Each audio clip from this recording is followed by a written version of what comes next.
Okay, so kind of a double header this week. I just uploaded my chat with Jose Sardui, and now I'm uploading my chat with Derek Heydon, a local comic here, well, actually from California, and now moving to Austin, Texas with two of his buddies, and they're doing a farewell show tomorrow night, so that's why I'm getting this up early. And it's, let's see here, Casey Rocket, Montana Burke, and Jeremy Nelson. Very funny guys. I've watched these guys grow and progress over the years. They used to be regulars at the showcase that I hosted at the Crescent Brewery. And I'm looking forward to being there tonight, or tomorrow night, Saturday night, at the Revolution Concert and Event Center. So let's talk with I almost said Jeremy Heydon. They're all the same. They're all funny. Let's talk with Rocket Heydon, Montana Heydon, Derek Heydon, ladies and gentlemen. Derek Heydon. There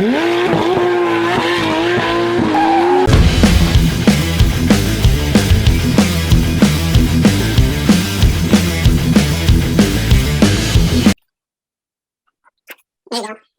I'm holding it upside. There, right there. Perfect. Yeah, Got it was because I'm on my phone, so I needed to adjust. So could you zip that up? I mean, I'm getting a little excited. It's getting. You said you need light, man. I'm trying to be bright in here. Well, you did it. You did it. So, well, this is going to be a kind of an experiment for me. I didn't get to sleep till like 6 this morning, so I just got up and had my coffee, and usually try to be a little more alert for these things. There, yeah, you too. Comedians. I was talking with Jose Sardui last night, and then ended up staying up editing his. So anyway, I don't know if you know Jose, but anyway, so it's your turn now. Derek Heydon, ladies and gentlemen. Derek Heydon. So I'm creeping back in age and the age progression. I started, like I said, I did 7 or 8 with guys and gals in kind of my age group and my generation or close to it. Got some old, what's that? got some old guys on there. Yeah, I'll let you tell them to their face when you work with them. And let's just say experienced comics like myself that have been doing it for a number of years, 20, 30 plus years. Yeah. And then Jose has been doing it. He's been doing it for quite a while. He's in his early 40s, I believe. And and so now I'm down to you. Like, what are you, 13, 14? Yeah, I'll be 14 in December. Okay, yeah, it's that the mustaches, the beard is what gets you into the clubs. Right? Yeah, I'm an early bloomer. Yeah. So so I wanted to talk to you not only because we're friends, but because you're a hustler, and you're out there and you're making your own way, and you're a little earlier in your career. It's good to mix it up and talk to everybody involved in comedy. And, absolutely. Yeah, and you're one of these guys I really admire for going out there and creating your own shows. Yeah, not waiting for you take bookings from people, but you also you don't wait around for them. You go out there and do it yourself. Yeah. Well, I mean, yeah, I've always kind of been like, I've been doing sales since I was 19, and I don't know, just kind of just the way I was raised and stuff. If you want to do something, just make it happen. Right. And so, yeah, you could, I don't know. I hear a lot of people say all the time, like, oh, I can't get, this or that. And it's like, just go make it, dude. Like, create something that you want to do. Like, go do, it's not that hard, just put in the work, Yeah, I wish I would have had that. I wish I would have had that attitude at your age. I'm just starting to think that way now, and now it's too late. No, what are you talking about? So yeah, I kid about how I'm basically lazy, but I am basically lazy. but every now and then I do things. I have produced shows and I book shows and stuff like that. But you do it on a consistent basis. Yeah. I was really impressed with the one room you told me about, where you went out and sold tickets at $10 a head, and you're able to make a living at it just by promoting it yourself every week and really pushing it on social media and just humping it and getting people to buy tickets every week.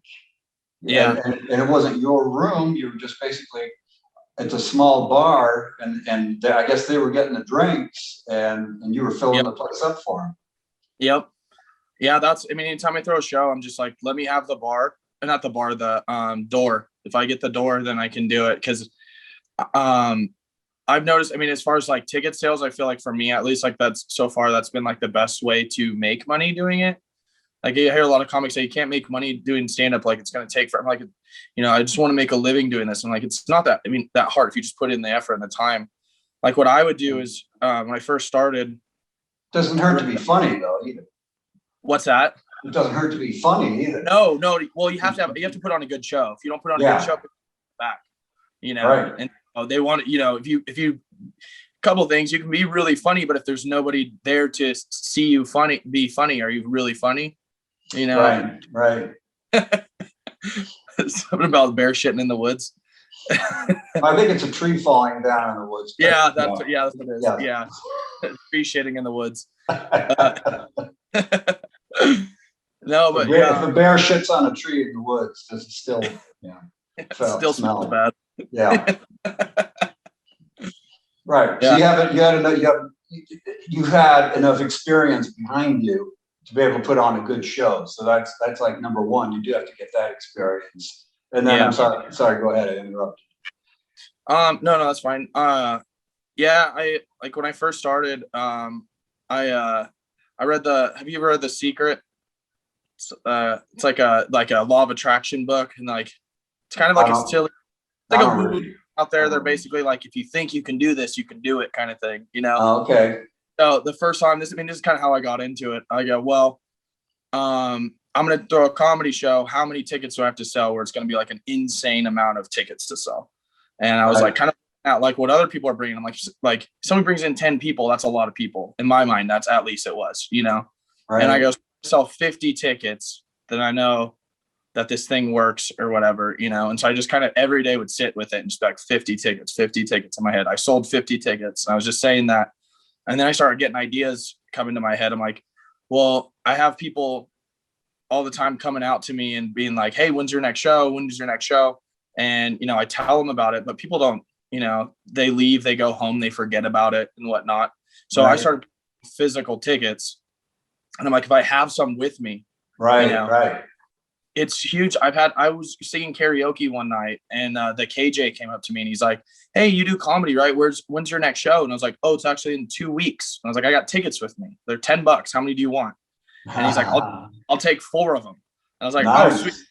Like that just happens all the time because you're talking about it and you start selling more and you get excited about it and stuff. And then all of a sudden, like, it blows up. My first show, so that first one where I was like, if I sell 50 tickets, I'll be excited. I ended up selling 130. Wow. And yeah, so it was just, but it was a lot of that, just like constantly I was messaging people on Facebook and Instagram, just trying to like, get a hold of people like, hey, I haven't seen you in a while, come out, or you've asked about comedy shows and stuff, and just talking to everybody. And then that first show was really good. I had Sean Peabody headline. He always, he's amazing. And it was just a really fun show. And that first night, people were telling me like, yeah, I have this work thing where I have to bring people out, and like, let me know when you're coming. We want to come to all your shows. And so it just kind of, so you'll get like, after the first one, it's people come back because it's, it's fun and stuff, and it's not as much work. That's awesome salesmanship. You just taught me something here. You have the tickets on you, because I have people do that all the time, and I used to complain about, well, not complain, but I used to talk about people that would like go, oh, when's your next show? When's your next show? Yeah. And then they never show up. Yep. Well, because you forget, you have a life, you have things going on, but if you can buy a ticket right then and there, You already spent the Exactly. money, you're going to show up. And if you don't show up, you at least you still got the money. But Yeah. That's like I yeah, said, that's what you just taught me right now. Yeah, it's like, when's your next show? It's in 2 weeks. Oh man, we gotta go. Remind, and a I'll lot be of there. times you'll go, remind me. Well, shit, if you have the Yeah. tickets right there, it's like, well, here you go, buy the ticket. I don't Yep. have to remind you. Yep. Beautiful. Yeah. Beautiful. Another thing that I found that works really well too is I got one of those little square readers. Right. It's like the credit card readers, because a lot of times nowadays people don't have cash. And that was the thing I kept running into. I might get the tickets right now. They're a little bit cheaper if you get them now than if you get them at the door. So it gives them an incentive to get it. People will be I think people know, most people know by now, but I always like to explain if there's like a little bit of a technical term. The square readers of that thing you plug into your phone and you can swipe a card, a credit card or a debit card on it, and it goes straight into your bank account. I use them for my merch, my selling T-shirts and CDs or whatever I'm selling after the show. Yeah. I bet that helps a lot too. Because nowadays I bet that helped out a lot too. Because I feel like people don't have cash nowadays. They want to support and so that's the thing I always try to do is try to make it easy on people as possible. Can you use Venmo for that? Yeah, I use Venmo too. Venmo's another one. Right. But I mean, yeah, that one helps out a lot. A lot more people now are starting to use that. Right. I think like back in the day, you'd say Venmo and people would be like, "What? I don't," like help them set it up. Yeah, well, that was kind of like yesterday when you did some work for me and I paid you and you said Venmo and I go, yeah, well, I got Venmo. How do you do it again? Yeah, put in $1 million right there. Yeah, I'd only used it once. Now I've used it twice, so I'm getting caught up. Yeah, you're getting hip. I'm getting hit. I'm a lot younger than I look, man. I'm using Venmo. Yeah. So nowadays there's so many other ways to do it, but Square was revolutionary. Because when I first started doing merch, it was cash, and then or you had to buy this really expensive machine, to process credit cards with, and especially if you wanted to do it wirelessly. Yeah. Like, I got my sister calling me right now.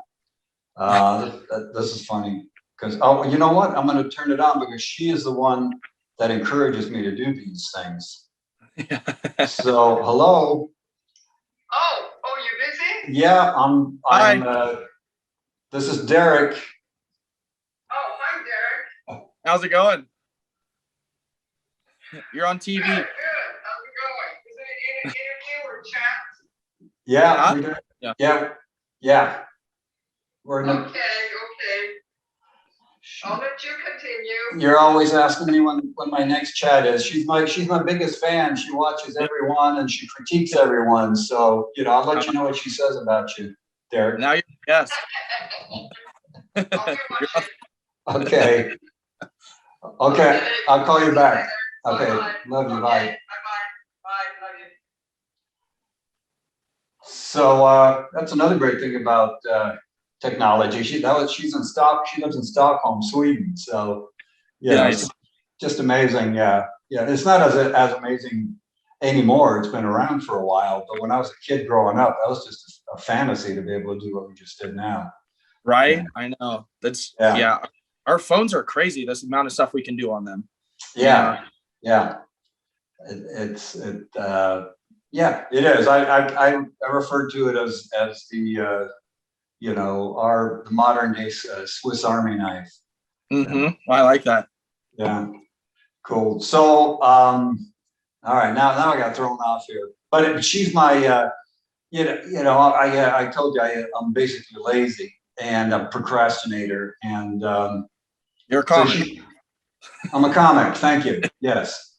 So she's always pushing because I've talked for years about doing these chats, with other comedians, and she's like, "Well, do it. You just like you said, you just got to do it. Just got to do it." And so actually, she pushed me to start doing it, and I really enjoy it. And so it was fun to get her on there. Yeah. Damn it! Now I was thinking about something else. Leap of faith is what I've come to term it. What you talked about, just like, okay, you just got to do it and start it. And what did you call it? What was the book you read? What was the company? Oh, so that book's called The Secret. It's it's about the law of attraction. Just basically Law of attraction, right? Okay, Yeah. so my idea, well, it's not my idea, but the way I learned it was leap of faith. When I ran for office, I've run for state legislature 3 times. And the first 2 times I basically did it on my own with a local party. The third time they actually, I had an opponent that looked beatable, so I actually got help from the state party. And they were telling me I got to get on the phone and raise money, which I've never really done before. I hate asking people for money. Just for a show, I produced shows and sold tickets, sure. Yeah. But just even that feels sometimes though. It's, I mean, like you're with your friends and stuff, you're like, but you got to do it. It's, Yeah. So I had to hire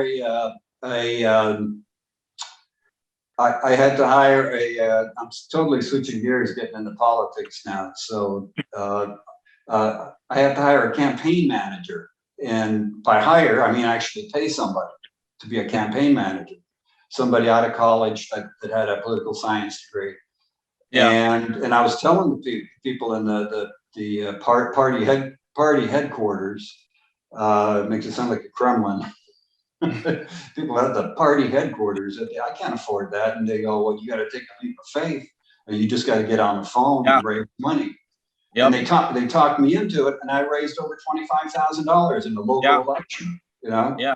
Well, I bet before you didn't, like, that's the thing is, it's, for me, it's like, I the first time I threw the show, just kind of like bring it back a little bit, is that I'm going to sell 50 tickets. That seems like unrealistic. Same with like, I'm going to get $25,000. I'm just going to raise that, Right. You start moving towards that. And once you finally do, now it's, oh, I can do that. I can do that again. Right. Right. But we know it's that unknown, that fear of that, unknown. That's always interested me too. A big thing about like why we don't do those things. Like, well, what if I don't do it? Well, you're not going to do it if you don't try. Right. What'll happen if I don't do it? Well, you won't do it. The same as, yeah. That's nothing will happen. So that's getting back to okay. So tell me more about you're about to move, but I should probably mention you're one of the local guys. I live in Idaho, and you and I met. I started an open mic at the Crescent Brewery in Nampa. Yep. We'll give them a plug. It's a great place. Yep. They're awesome. Live entertainment, and it became quite a popular open mic for a few years. Yeah. And that's where you and I met. And you're a Boise guy, and there's open mics in Boise. You've been doing that, and then you started working, and you started producing your own shows. You started going on the road. And now, okay, well, tell me a little bit how you got started going on the road. Were your first shows self-produced, or did you start hooking up with booking agents? And how did that work? Well, I mean, I kind of like, road stuff has kind of all just been like super sporadic and random. Yeah. I think I started doing that before I even started throwing my own shows. Like throwing my own show kind of seemed, it always kind of seemed like something like I don't know, like I can't do that. Like that's kind of what it felt like. Like it seemed like overwhelming.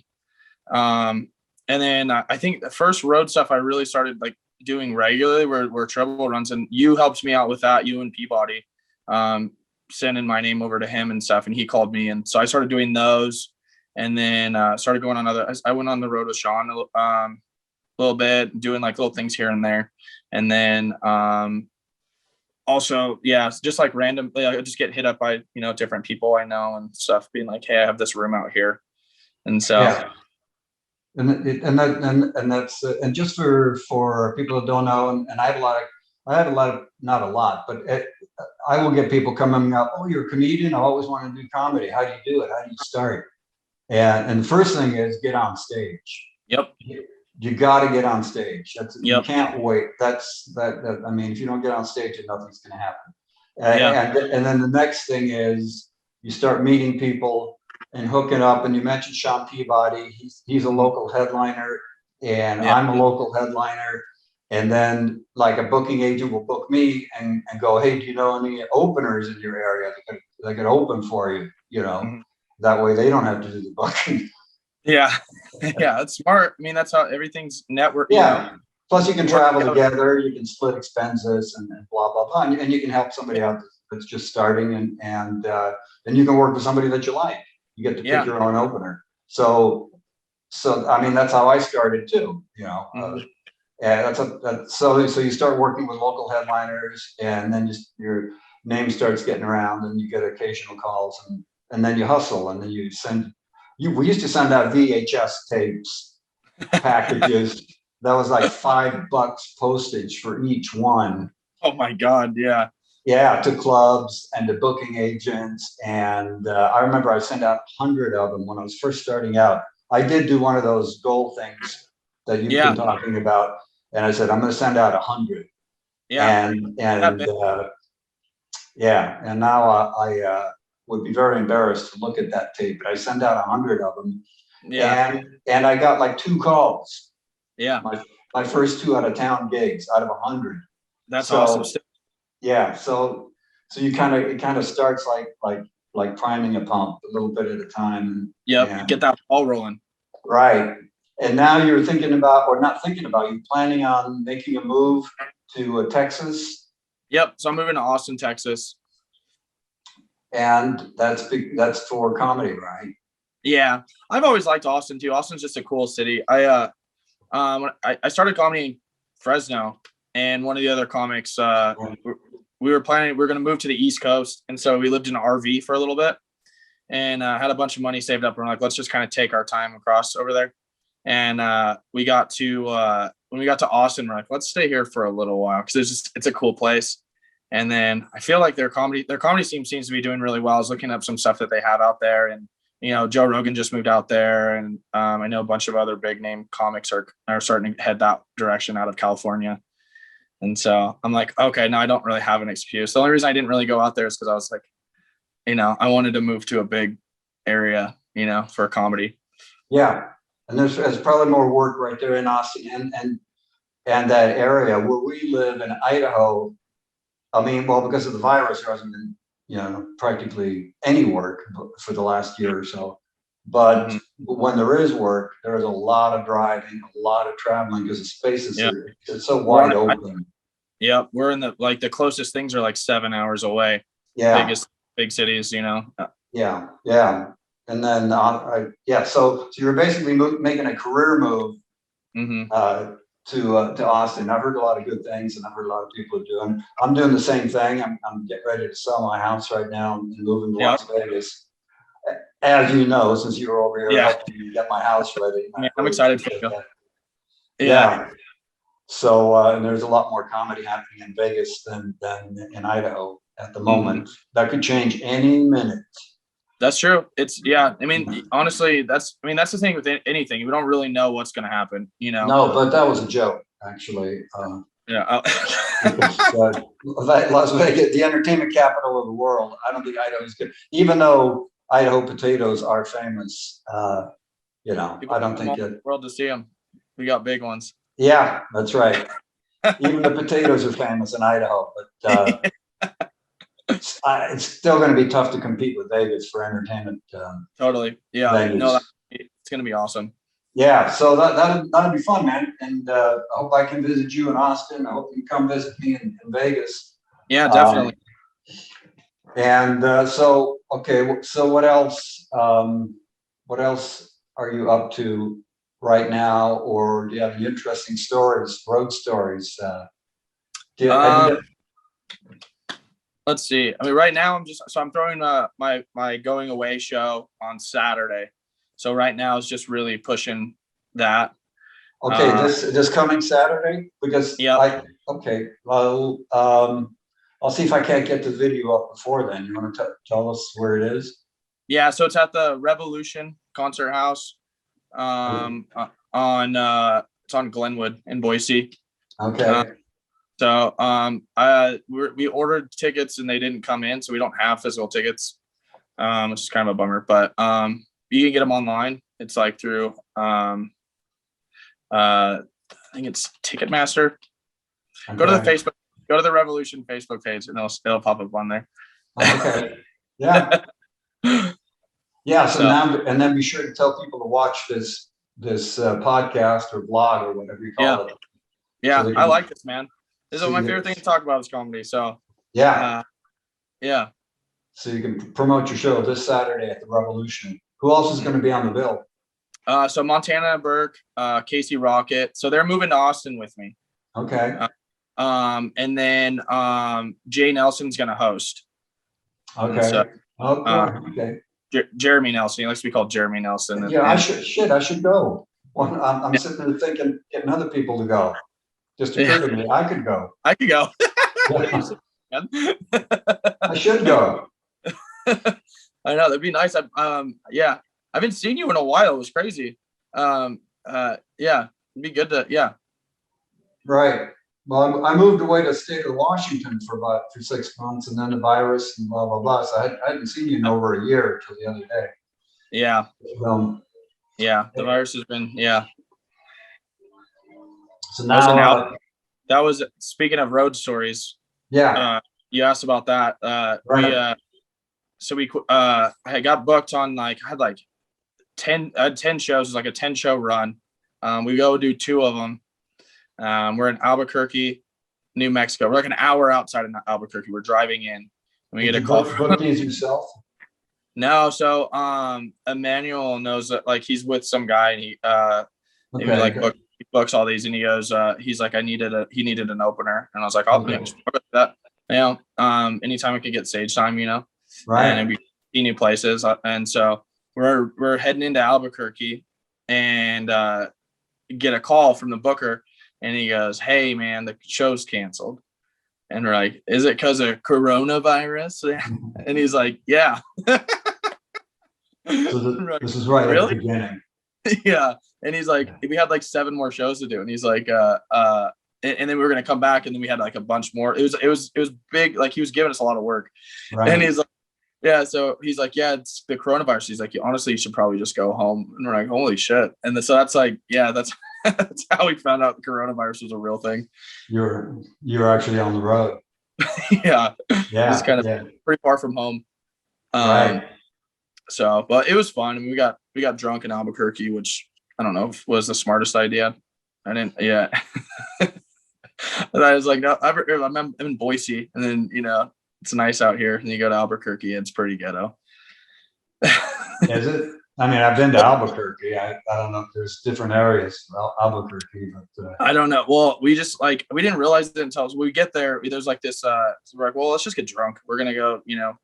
Whatever. We're going home tomorrow. Let's just get hammered. So we all go out to this bar, and I'm talking to this guy, and I'm like the bouncer, and I'm like, hey, I don't really know this area too much. Where's the cool places to go? And he goes, this place, and then a place down the street. And I was like, where do the girls go? And he goes, the place down the street. And I'm like, well, what? Yeah. So I go, what's cool about this place? And he goes, this is where all the gangsters go. And I was like, the gangster. And so I'm like, I'm a gangster, all thinking. And I see some people walk in, and I'm like, oh, okay, never mind. Okay, let's not go in there. You meant real gangsters. Yeah. So yeah, it was kind of funny. Yeah, it's funny. Where the girls go? Oh, the one down the street. Oh, thanks. Thanks. See Yeah. that? Yeah. Yeah, we'll get out of here.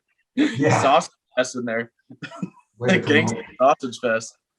Yeah. Yeah. Way to promote your business. I know. I had a door guy and this when I was first starting out, and it was like the stereotypical joke coming true. It's one of my very first trips, if not the first trip to Montana, doing one-nighters. Yeah. And I'm talking to the door guy, and he goes, hey, I got 6 toes. You want to see?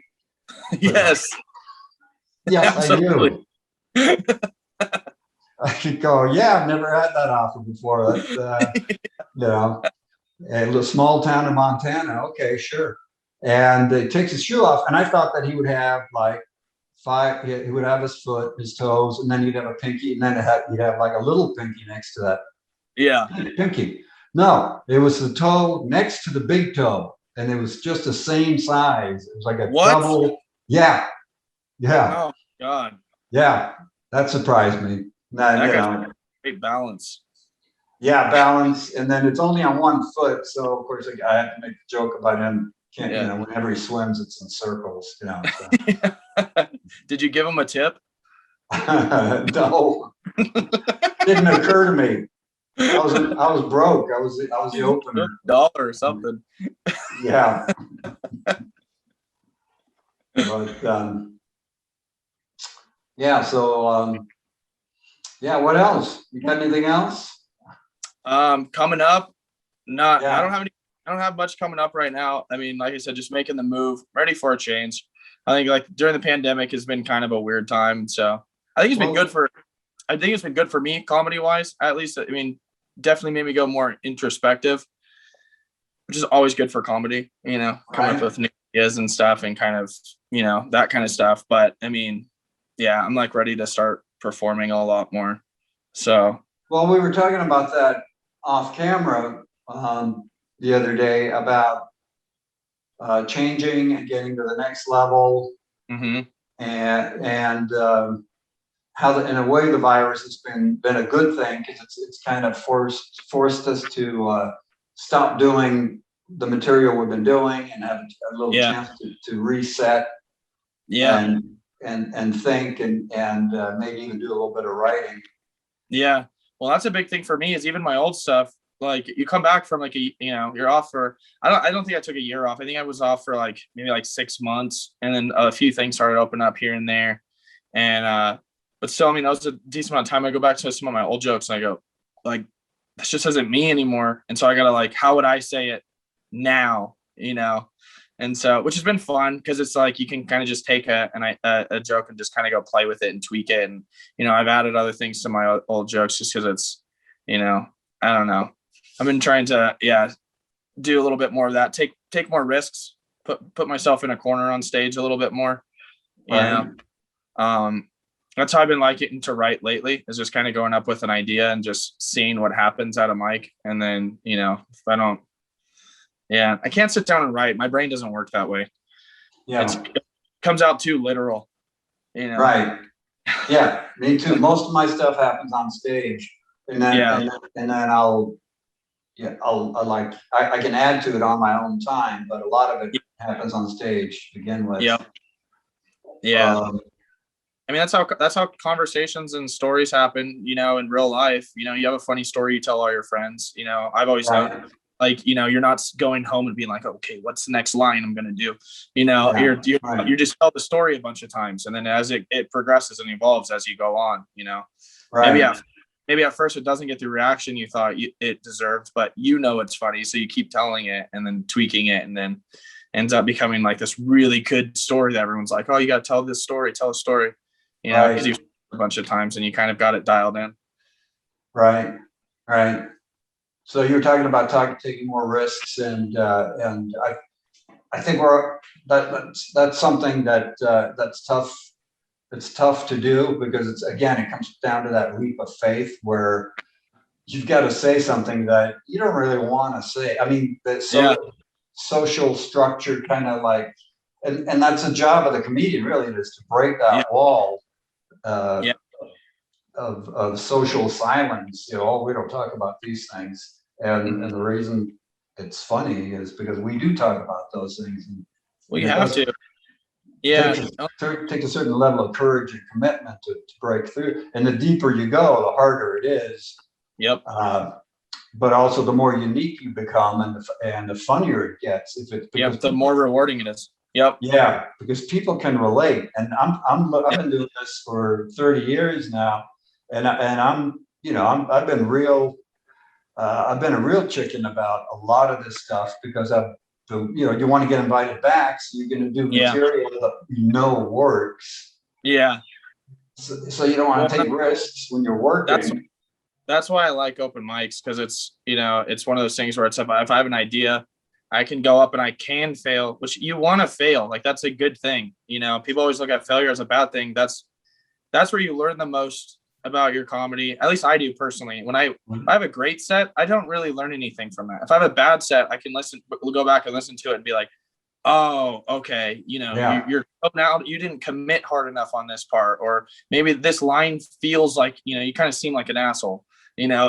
So it's not as, you know, and so it's good to, you know, you need to fail. The other thing too, I don't remember who said it, but it's that quote that's like, you know, if you're not failing, then you're not taking enough risks. Right. You know, and you got to take risks. I always tell people you got to, like, cause everyone's like so afraid of like, you know, crossing the line, and you have to cross the line as a comic, because our job is to be right, like right there. If you never cross the line, how are you supposed to know where it's at? You know? Right. So from watching other people, you know, I don't know. That doesn't, it's just different. I don't know. I think you got to take risks. You got to do things that, you know, don't always, if it doesn't feel comfortable, that's probably something good on the other side is going to come out of it, you know, a lot of times. Right. And it's,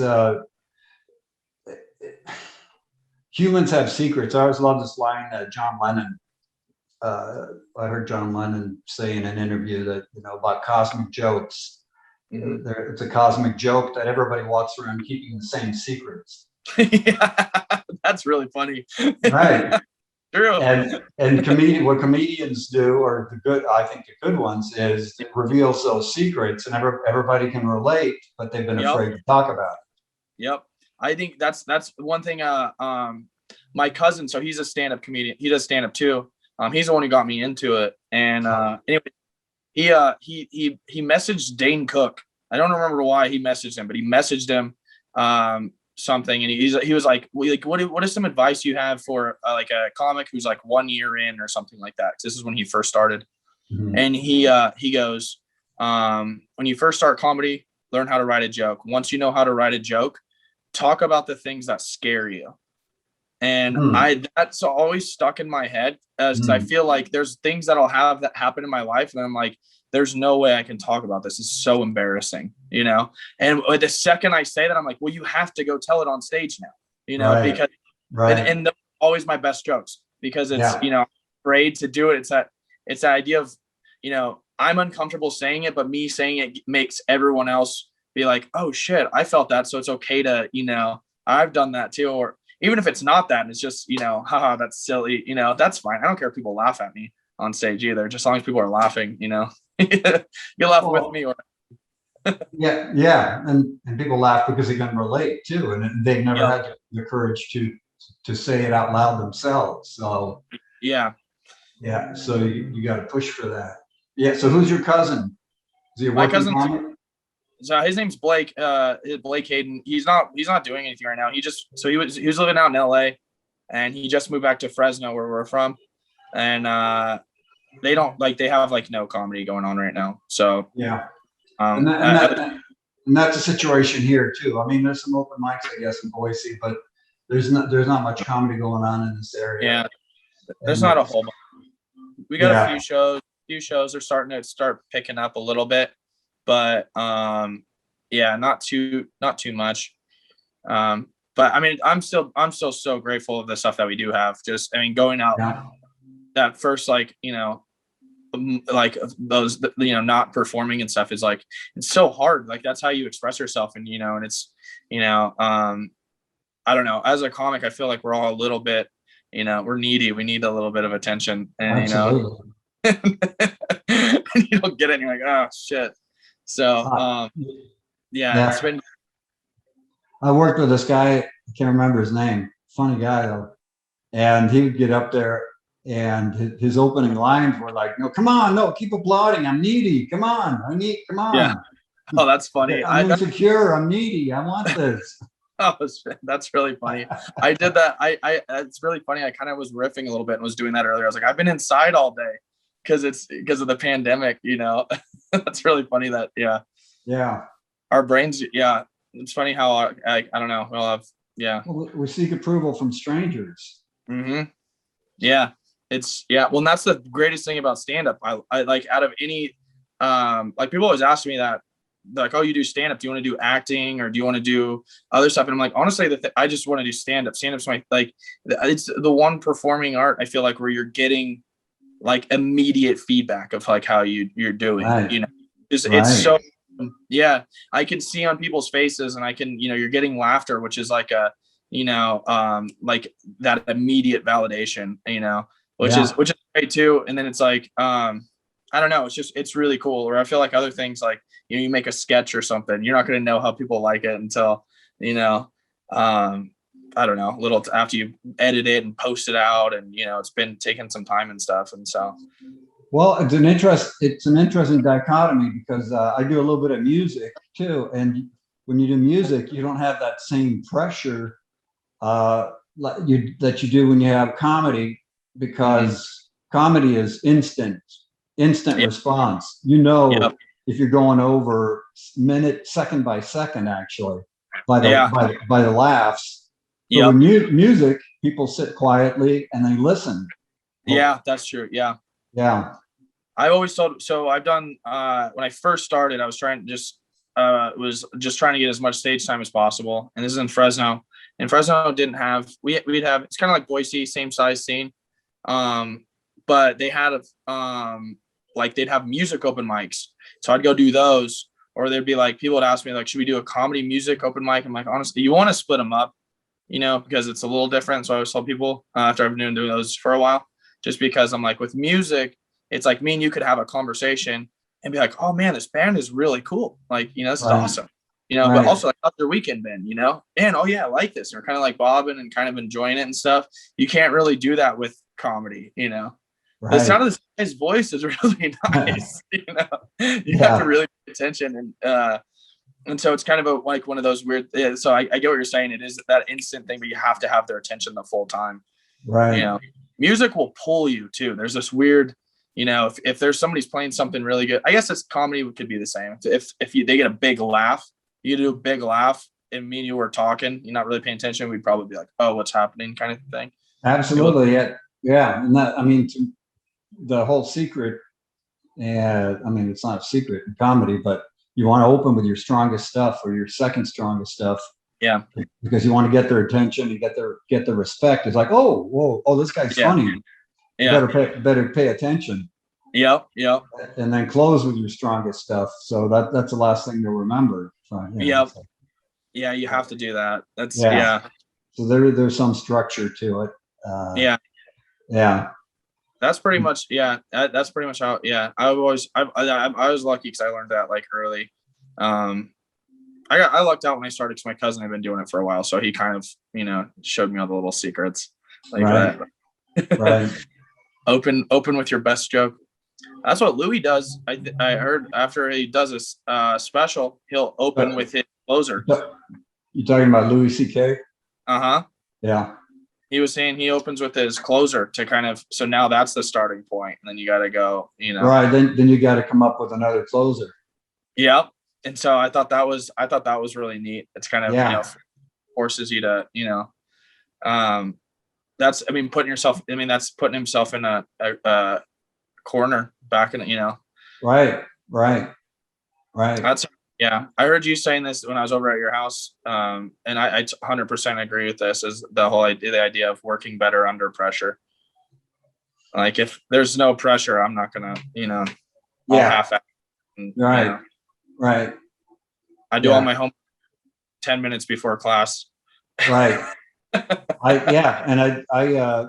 a show, I don't go nuts over my notes until like 10 minutes or like a half hour before I go on.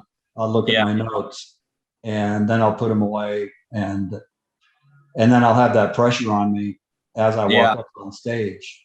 Yeah.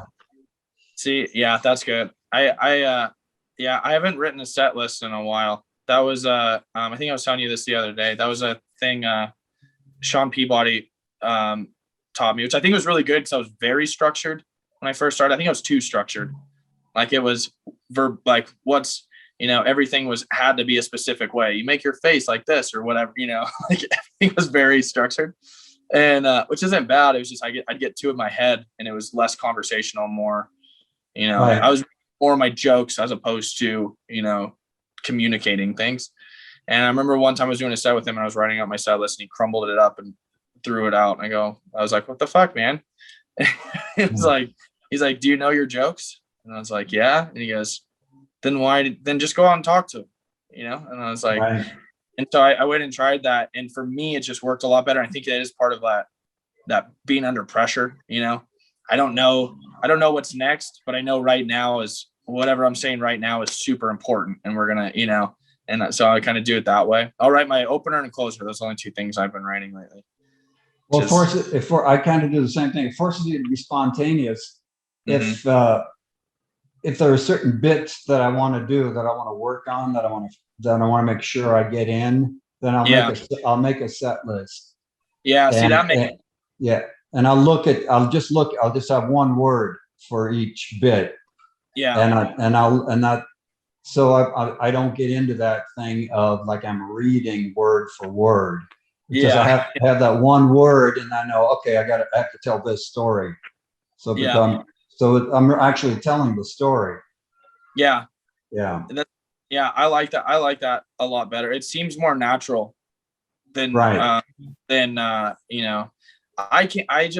know. I don't think I could act because I'd be too stuck on the script. I think that's just how I have to go up and I don't know. I've always, that's one thing I've noticed about you though. You seem real natural, like about your stuff where you're telling your stories and stuff. Doesn't seem, real nice. Right. Yeah. Well, I've worked on that. Like I said, it's just one word, just one word to remind me of what story I'm going to tell. Yeah. It's all about connecting with the audience. And I can't stand it when I watch a comedian and it feels like this guy's reading to me, Yeah. I know. I got my notes up there. You got what? I got my notes on the stool. Yeah. Yeah. I like it when people draw it on their arms or something. And then like, you're not hiding anything. And it's like smears. No. But honestly, also, there have been times when especially when you're first starting out and you're getting paid and you have to cover a certain amount of time, and you're always going to take jobs that you're really not qualified for just because you were offered the job and maybe you've got 20 minutes and job is 30 minutes. Yeah. So you got to have notes. And I remember one trick I used to use is you bring your drink up there with a napkin and then you have it written on the napkin. Every now and then you take a sip and you look at the napkin. That's a good idea. Yeah. I require teleprompters every time I perform. So. Yeah. Right. Right. Yeah, they put them up bars and stuff. They're real nice. Yeah. Well, that's you're way ahead of me. Using that and Venmo. Between that and Venmo, I'm just like in the Stone Age. I'm getting you hip. Yeah, trying to keep up with the kids. Well, listen. Yeah. Do you have anything else you want to talk about, or you want to wrap it up here? And I'm gonna make a note and come out and see you guys in your farewell show. Okay. Yeah. Let me know and I'll get you in. So there's No, I'll pay. You're getting the door, right? Yeah, but you're a comic. I have a weird thing about I don't know. I was raised in the comedy world not to charge comics. It just it doesn't sit with me to do that. Okay, guys. So if you want to get him free, just tell Derek you're a comic. When you get there. Yeah. That's really what time's the show? It's at 8:00. And where is it again? So it's at the Revolution. So it's across the street from the fairgrounds. Big concert house. Okay, awesome. I've never been there. That'll be fun. Okay, 8:00 this Saturday. Okay. Yeah. All right. I'll see it. Do you mind if I bring a camera? You can bring a camera. Okay. Maybe all right, maybe I can do a follow-up and show some clips from your farewell show. That'd be okay. Yeah, that'd be cool. Okay. All right, man. Thanks for taking the time. Thanks for waking me up. It was 1 p.m. a little earlier than I like to get up, but that's comedy. Got to do it. It's called show business. Yeah, yeah. We've been up for hours. Yeah. And it's 3 p.m. All right. Yeah. All right, man. Button that shirt up, man. I'm serious. Yeah. I'm about to take it off once we get off of Oh, here. geez. All right. I'm out of here. All right, man. Take care, buddy. I'll see you Saturday. Sounds good. See you later. All right. All right. Bye.